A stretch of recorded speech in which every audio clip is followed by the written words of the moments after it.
नमस्कार दोस्तों, जैसा कि आप लोग जानते हैं कि भारत सरकार को बहुत जल्दी नया संसद भवन मिल जाएगा जिसमें सिटिंग्स है, जिसमें बैठकें की जा सकेंगी। तो आज की स्लाइड में हम लोग बात करने वाले हैं जो वर्तमान संसद भवन है, यानी कि जो हमारा पार्लियामेंट हाउस है, और जो प्रस्तावित जो संसद भवन है जिसका निर्माण 2022 तक पूर्ण किए जाने की पूरी जो है आशंकाएं हैं। अब देखो, ये डिपेंड करता है कि क्या ये 2022 तक बन पाएगा, अन्यथा नहीं बन पाएगा, लेकिन प्रस्तावित जो है 2022 तक के लिए किया गया है। तो this is me Anoop Godiyal from Excel Study Point Dehradun. तो आज के स्लाइड में हम लोग बात करने वाले हैं दोस्तों अबाउट दी जो नया प्रस्तावित संसद भवन है। तो चलिए स्टार्ट करते हैं। सबसे पहले बात करते हैं कि जो प्रस्तावित भवन होगा इसका डिज़ाइन कैसा है, यानी कि ये जो है किस तरीके से दिखेगा। तो अगर आप लोग देखें नए प्रस्तावित संसद भवन को, तो ये ट्रायंगल या ट्रायंगुलर इन शेप में है, यानी कि त्रिकोणीय जो है इसकी संरचना है। और कई बार ये प्रश्न पूछा जा रहा है लोगों के द्वारा, कई स्टूडेंट्स ने मुझसे ये पूछा है कि ये जो भवन बनाया जा रहा है आखिर इसकी संरचना जो हमारा पुराना संसद भवन था जो कि सर्कुलर इन साइज है, इससे डिफरेंट क्यों है। तो इसमें मान्यता ये रखी गई है कि जो पुराना संसद भवन बना था ब्रिटिशर्स के समय काल में, उसको वास्तुकला जो है उस वास्तुकला के आधार पर, या जो हमारे पास वास्तु देखा जाता है उसके आधार पर नहीं बनाया गया था। जबकि जो नया संसद भवन बनेगा इसका शेप जो है वास्तुकला के आधार पर, और साथ साथ में ऐसा भवन बनाया जा रहा है जो भूकंप रोधी हो, यानी कि जब अर्थक्वेक आए तो अर्थक्वेक प्रूफ भी हो जाए। तो इस प्रकार से इसकी संरचना को त्रिकोणाकार या त्रिभुजाकार रखा गया है। और ये जो है वनडे एग्जाम में पूछे जाने वाले प्रश्न हो सकते हैं कि नए संसद भवन की जो संरचना है या उसका जो स्ट्रक्चर है वो निम्नलिखित में से किस आधार पर है। ठीक है, गोलाकार दे देगा, आयताकार दे देगा, फिर त्रिभुजाकार दे देगा। तो याद रखना इसका जो शेप है वो त्रिभुजाकार है। ठीक है, तो सबसे पहले बात करते हैं कि ये जो सेंट्रल विस्ता प्रोजेक्ट है इसके तहत संसद भवन का निर्माण 2022 तक पूर्ण किए जाने की जो बात की गई है उसमें क्या क्या नए प्रमुख तथ्य हैं। सबसे पहले हम लोग अगर बात करें तो जो इस भवन का फाउंडेशन रखा गया था, फाउंडेशन स्टोन, ये जब इसका शिलान्यास किया गया था नई दिल्ली में, तो वो 10 दिसंबर 2021 को भारतीय प्रधानमंत्री श्री नरेंद्र मोदी जी के द्वारा किया गया था। इस संसद भवन का निर्माण जो है 2022 तक पूरा होने की उम्मीद जताई जा रही है, जिसके निर्माण कार्य में भारत सरकार के द्वारा लगभग 971 करोड़ रुपए खर्च किए जाएंगे। मोटा मोटा मान के चलिएगा कि लगभग जो है 1000 करोड़ का इसमें खर्चा किया जाएगा। और देखो दोस्तों, याद रखना ये हम लोग पूरे सेंट्रल विस्ता परियोजना के बजट की बात ना करके सिर्फ और सिर्फ पार्लियामेंट की जो बिल्डिंग है इसकी बात करें, क्योंकि अगर पूरे सेंट्रल विस्टा परियोजना की बात करें तो इसमें लगभग 20,000 करोड़ का खर्चा जो है प्रस्तावित किया गया है, जिसमें से सिर्फ और सिर्फ पार्लियामेंट हाउस बनाने के लिए, संसद भवन बनाने के लिए 971 करोड़ रुपए खर्च किए जाने की आशंकाएं इसमें जताई जा रही हैं। इसको बनाया जाएगा कुल 64,500 वर्ग मीटर के जो है एरिया में। और इसके अलावा जब ये भवन बनेगा तो इसका आंतरिक भाग देखें, यानी कि इंटीरियर डिजाइन देखें, तो इसके इंटीरियर डिजाइन में हमारे 3 नेशनल जो सिंबल्स हैं, यानी कि 3 जो राष्ट्रीय प्रतीक हैं, उनको भी शो किया गया है। जैसे सबसे पहला हो गया कमल, यानी कि लोटस। अब देखो यहां पर यह भी याद रखने योग्य लाइन है कि लोटस जो है उसको थीम रखा गया है लोकसभा चैंबर, लोटस को थीम रखा गया है राज्यसभा चैंबर की। वहीं दूसरी तरफ मोर यानी कि पीकॉक जो है, पीकॉक को थीम रखा गया है लोकसभा चैंबर की। और जो हमारे पास बरगद का वृक्ष है, यानी कि जो बानियन का ट्री है, इसको रखा गया है जो सेंट्रल लाउंज बनेगा उस सेंट्रल लाउंज की थीम। देखो अभी नेक्स्ट जो है स्लाइड में इसको पिक्चराइज करके क्लियर किया जाएगा कि किस प्रकार की आखिर जो है ये इमेज दिखाई जा रही है। इस नए संसद भवन में लोकसभा सदस्यों के लिए कुल जो है 888 सीटें बनाने के लिए प्रस्तावित किया गया है। और वहीं राज्यसभा की सीटों की बात करें दोस्तों तो इसमें लगभग 384 सीटें रखी जाएंगी। और जो ये नया भवन बनेगा इसमें जो सेंट्रल लाउंज होगा जिसमें ज्वाइंट सीटिंग बिठाई जा सकती है, उसकी जो स्ट्रेंथ बताई गई है लगभग 1224 जो है सदस्य इसमें शामिल हो सकेंगे। तो इस प्रकार से नया संसद भवन बनाने के पीछे का कारण एक ये भी बताया जा रहा है कि जो पुरानी संसद भवन है उसमें जो स्ट्रेंथ है, ठीक है, देखो क्योंकि अपकमिंग ईयर में क्या होगा, अगर पॉपुलेशन इंक्रीज होती है तो कॉन्स्टिट्यूएंसी से जो अलग अलग मेंबर्स आते हैं उनकी भी सीटें बढ़ जाएंगी लोकसभा और राज्यसभा में। तो अगर लोकसभा में सीटें बढ़ गई, जैसा कि आप लोग जानते हैं कि अभी हाल ही में या वर्तमान समय में मैक्सिमम जो सीटें इंक्लूडिंग एंग्लो इंडियंस वो 552 हैं लोकसभा में। अब इनको इंक्रीज करके जो है लगभग 888 की बैठक या सिटिंग जो अरेंजमेंट है उसको किया जा रहा है।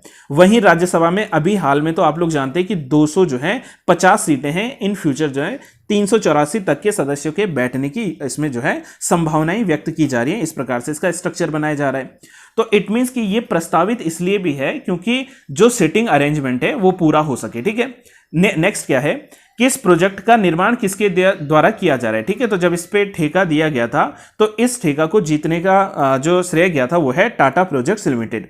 और टाटा प्रोजेक्ट्स लिमिटेड के अलावा इसका जो डिजाइन तैयार किया जा रहा है वो HCP design planning and management private limited जो है इसके द्वारा किया जा रहा है। ये जो नया संसद भवन बनेगा यही जो है पार्ट है किसका, सेंट्रल विस्टा प्रोजेक्ट का। सेंट्रल विस्टा प्रोजेक्ट की अगर हम लोग बात करें तो सेंट्रल विस्टा प्रोजेक्ट जो है ये घोषणा की गई थी सितंबर 2019 में। ठीक है, जो हमारी यूनियन गवर्नमेंट है यानी कि केंद्र सरकार है उसने इसकी घोषणा करी थी। और ये जो सेंट्रल विस्टा पुनर्विकास परियोजना है यानी कि सेंट्रल विस्टा जो है कंस्ट्रक्शन या जो मान के चलिए कि जो पुनर्विकास होगा उसके लिए जो योजना बनाई जा रही है, इस योजना के भीतर जो रायसीन हिल वाला इलाका है नई दिल्ली के पास, वहां पर इसमें प्रशासनिक क्षेत्रों में, ठीक है, केंद्रीय विस्टा जो भी परियोजना है उसको जो है सुधारने में मददगार होगा। और इस क्षेत्र को जो ब्रिटिश उपनिवेश शासन था यानी कि जिस समय ब्रिटिशर्स भारत में राज कर रहे थे उसके दौरान बनाया गया था। दो इसके जो है मेन लीडर्स थे, that is sir Edwin Lutyens and जो सर हर्बर्ट बेकर थे। तो हर्बर्ट बेकर और सर एडविन लुटियंस के द्वारा इस संसद भवन का डिजाइन दिया गया था, जो वर्तमान संसद भवन की मैं बात कर रहा हूं, ठीक है, अपकमिंग वाले की नहीं। और इसीलिए जो है ये इलाका जो है, एरिया जो है, इसको लुटियंस एरिया के नाम से भी जाना जाता है। ठीक है, और जब इन्होंने ये डिजाइन तैयार किया था, संसद भवन की नींव रखी गई थी, तो आजादी के बाद भारत सरकार ने इसी स्ट्रक्चर को क्या किया था, अडॉप्ट किया था कि भाई यही जो है संसद भवन के रूप में काम करेगा आगे भी। 2020 से 2024 तक जो ये परियोजना निर्धारित की गई थी, देखो ये है हमारे पास सेंट्रल विस्टा प्रोजेक्ट।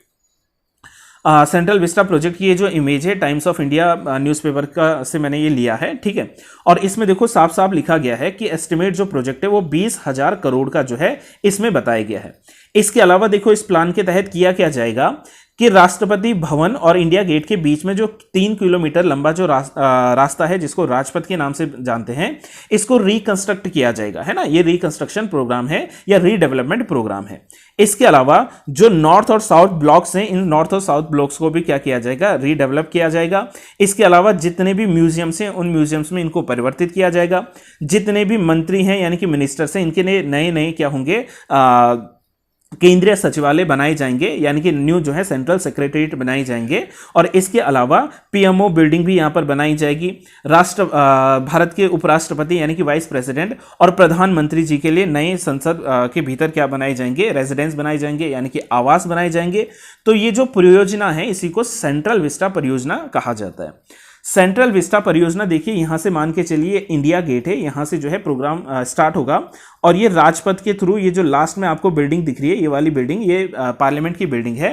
इसी के आसपास देखिए ये मार्क भी किया गया है कि कॉमन जो सेंट्रल सेक्रेटरीट बनेगा वो इस एरिया में बनेगा। वहीं जो पीएम और वाइस प्रेसिडेंट के लिए जो नए भवन बनाए जाएंगे वो भवन जो है ये वाले यहाँ पर बनाए जाएंगे। आफ्टर दैट जो है न्यू बिल्डिंग्स, पीएमओ बिल्डिंग जो बनेगी वो यहाँ पर बनाई जाएगी। तो इस प्रकार के मतलब जो है प्रस्तावित प्रोजेक्ट को ही कहते हैं सेंट्रल विस्टा प्रोजेक्ट।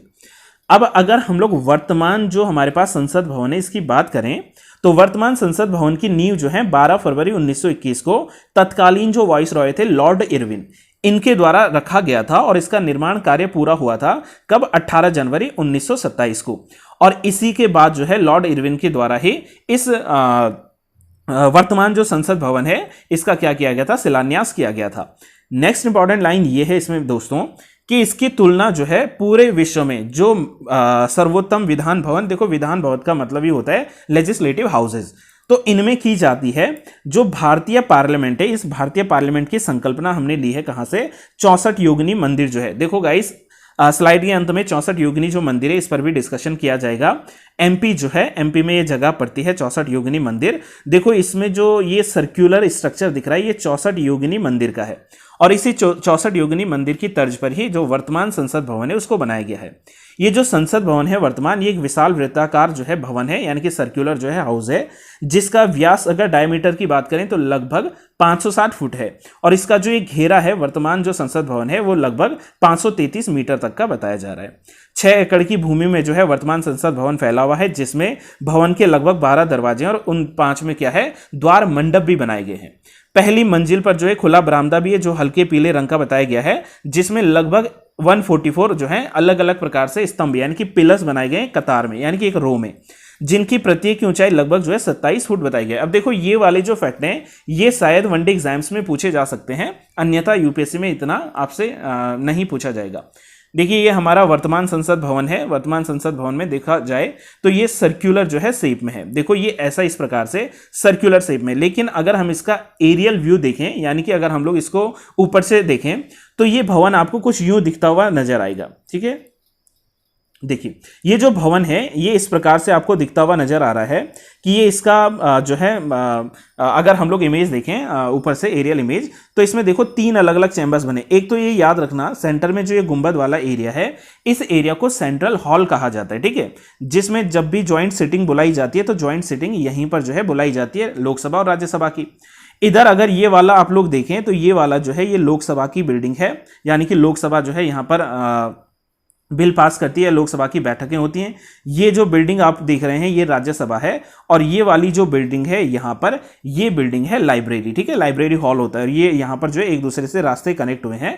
तो इस प्रकार से वर्तमान जो संसद भवन है उसका स्ट्रक्चर देखा जा सकता है। ठीक है, अब इसमें देखो इंपॉर्टेंट अगर तथ्यों की बात करें तो सबसे पहले देखिए कि भले इसका डिज़ाइन जो है वो विदेशी व्यक्तियों के द्वारा तैयार किया गया था, जो इसमें वास्तुकार थे यानी कि जो आर्किटेक्ट थे वो विदेशी थे, लेकिन इस भवन में जो सामग्रियां लगी हैं वो सारी की सारी भारतीय वास्तुकला के आधार पर ही लगी हैं। ठीक है, दूसरा इंपॉर्टेंट क्या है दैट कि एक सेकंड, दूसरा इंपॉर्टेंट ये है कि इस भवन का जो केंद्र बिंदु है, यानी कि जो मैंने ये ज्वाइंट सेशन के लिए जो सेंट्रल हॉल बताया है, ये एक गुंबद के आकार में यानी कि डोम के आकार में है, और ये डोम का जो व्यास बताया गया है वो लगभग 98 फुट के आसपास बताया गया। ठीक है, और विश्वास ये भी बताया जाता है कि ये दुनिया के जो बेहतरीन गुंबद हैं उन गुंबद में से एक है, उन डोम्स में से एक है। ठीक है, अब लास्ट में हम लोग बात कर लेते हैं अबाउट दी 64 योगिनी टेम्पल। ठीक है, अभी हमने डिस्कशन किया है कि वर्तमान जो संसद भवन है वो इसी से जो है प्रेरित है। ये जो 64 योगिनी टेम्पल है ये मितौली या जो मितावली, पहले इसको मितावली के नाम से भी जानते थे, मध्य प्रदेश में यहाँ पर सिचुएटेड है। मध्य प्रदेश में ये जो मंदिर है इसको एक और नाम से भी जानते हैं, क्योंकि लॉर्ड शिवा को डेडिकेटेड है, तो इसको 1,400 महादेवा मंदिर के नाम से भी जाना जाता है। देखो ये मंदिर जो है इसका नाम ही है 64 योगिनी। 64 का मतलब होता है 64, यानी कि the temple is formed by a circular wall, जो कि आपको दिख रहा है ये वाला एरिया। ठीक है, विद 65 जो है चैम्बर्स, 65 इसमें चैम्बर्स हैं। अपेरेंटली इसमें से 64 चैम्बर्स जो है ये योगिनी को यानी कि जो गॉडेस देवी हैं उनको समर्पित हैं, और एक जो ओपन मंडप है ये लॉर्ड शिवा को जो है यहां पर क्या किया गया है, डेडिकेट किया गया है, ये वाला लॉर्ड शिवा के लिए। और ये कहा जाता है कि ये जो टेम्पल था इसको बनाने वाले जो राजा थे उनका नाम देवपाल था, जो कि जो है कच्छप जो घाट वंश था, कच्छप घाट वंश इसको कहते हैं गाइस, कच्छप घाट वंश, इस कच्छप घाट वंश से बिलोंग करते थे। तो इस प्रकार से जो है 64 योगिनी मंदिर से हमने वर्तमान पार्लियामेंट की संरचना को अडॉप्ट किया था। तो ये हमारा वर्तमान पार्लियामेंट और जो आने वाला इन फ्यूचर के लिए पार्लियामेंट है जो 2022 तक बनाए जाने की उम्मीद जताई जा रही है। देखिए दोस्तों, यहाँ पर याद रखने योग्य ये भी चीज़ है कि जो प्रस्तावित हमारे पास पार्लियामेंट हाउस है, ये पार्लियामेंट हाउस को 2022 तक इसलिए पूर्ण करवाए जाने की बात की जा रही है क्योंकि हम लोग स्वतंत्रता दिवस की 75वीं यानी कि 75th जो है वर्षगांठ यानी कि एनिवर्सरी मनाने वाले हैं कब, 2022 में। ठीक है, इसलिए इसको 2022 तक तैयार करने की जो है बात की जा रही है। हालांकि इसमें कुछ समय जो है आगे पीछे हो सकता है, लेकिन बनाई जाने के लिए प्रोजेक्टेड है। लेकिन इस नई पार्लियामेंट को लेकर काफ़ी जो है विवाद चल रहे थे। जैसे आप लोगों ने सुना होगा कि भाई अगर नया पार्लियामेंट बनाया जाता है तो उसमें जिस लैंड पर ये बनाया जाएगा वहां पर जो पेड़ पौधे होंगे ये पेड़ पौधे काटे जाएंगे, जिससे इन्वायरमेंट को काफ़ी नुकसान होने के चांसेस हैं। इसी प्रकार से कहा गया था कि इसमें लगभग 195 पेड़ पौधे ऐसे हैं जिनको काटा जाएगा भारत सरकार के द्वारा। लेकिन इसमें जो हमारा यूनियन एनवायरनमेंट मिनिस्ट्री उसने ये कहा है कि जितने पौधे यहां पर काटे जाएंगे उससे काफी अधिक मात्रा में हम नए पौधे जो हैं उनको ट्रांसप्लांट करेंगे किसी नए जो है लोकेशंस पर। सो दैट इज वाई ये जो है इसका समाधान निकला है। नई पार्लियामेंट को इसलिए भी क्रिटिसाइज किया जा रहा है, क्योंकि जो हमारे पास लोगों के लिए घूमने के लिए या लोगों के लिए जो पब्लिक के लिए जो प्लेस होता था या जो स्पेस होता था वो काफी कवर हो जाएगा, जो कि रेस्ट्रिक्टेड हो जाएगा। और अगर इस प्रकार के रेस्ट्रिक्टेड एरियाज हो गए हैं तो उसमें जो है लोगों के लिए जो पब्लिक है उसके लिए क्या हो जाएगा, स्पेस कम हो जाएगा। तो मतलब इस प्रकार से क्रिटिसाइज भी किया गया है। तो दोस्तों आज के स्लाइड में हम लोग इतना ही जानेंगे। नेक्स्ट टाइम नेक्स्ट स्लाइड के साथ हम लोग कुछ इंपॉर्टेंट टॉपिक के साथ डिस्कशन करेंगे। तो उम्मीद यही जताई जा रही है कि आपको ये स्लाइड समझ में आएगी, ये वीडियो समझ में आएगी। और अगर आपको वीडियो समझ में आए तो आप जरूर जो है वीडियो को लाइक कीजिएगा, अपने दोस्तों के साथ ज़्यादा से ज़्यादा शेयर कीजिएगा और चैनल को एक बार सब्सक्राइब जरूर कर लीजिएगा और बेल आइकन दबा देना ताकि आप तक नई नई नोटिफिकेशंस पहुंच सकें। ठीक है, टिल देन हम लोग पार्लियामेंट से रिलेटेड यानी कि लोकसभा राज्यसभा क्या है इसके बारे में पॉलिटी के लेक्चर्स में कवर करेंगे। Thank you for today.